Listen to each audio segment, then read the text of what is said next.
அல்ஹம்துலில்லாஹ். புனித ரமலான் மாதத்தினுடைய நோன்புகள் நம்மை வந்தடைந்து இன்ஷா அல்லாஹ் இன்னும் 2 தினங்களில் நம்மை விட்டும் அந்த ரமலான் மாதம் பிரிந்து செல்லவிருக்கிறது.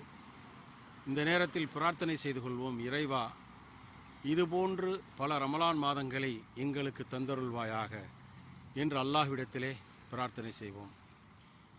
இங்கே ஜெத்தாவில் இருக்கக்கூடிய கடலுக்குள் இருக்கும் ஒரு பள்ளிவாசல், மஸ்ஜித் அர் ரஹ்மா என்று சொல்லக்கூடிய பள்ளிவாசல்.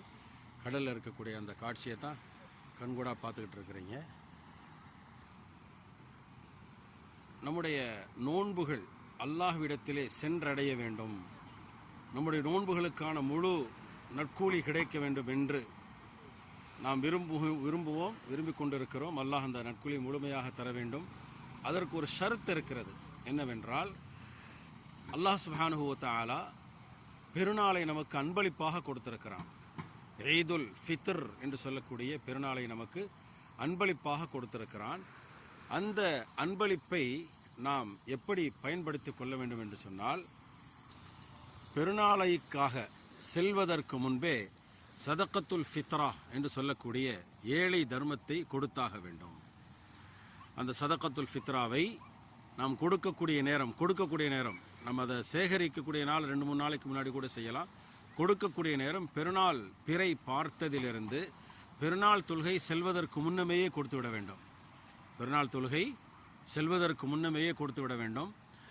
தொழுகைக்கு பிறகு கொடுத்தால் அது ஃபித்ராவாக ஆகாது.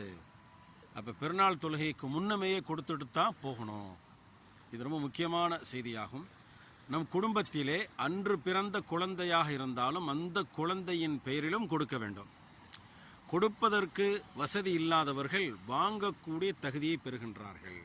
இதில் கவனம் செலுத்தணும். அதனால் இந்த சதக்கத்துல் ஃபித்ரா என்பது நாம் உண்ணக்கூடிய தரமான உணவை நாம் ஏழை மக்களுக்கு கொடுக்கணும். நம்ம உண்ணக்கூடிய தரமான உணவை. இப்போ நபி ஸல்லல்லாஹு அலைஹி வஸல்லம் அவங்க கோதுமை கொடுத்தாங்க என்று சொன்னால், பேரித்தம்பழம் கொடுத்தாங்கன்னு சொன்னால், அவங்களுடைய பிரதான உணவு அதுவாக இருந்துச்சு.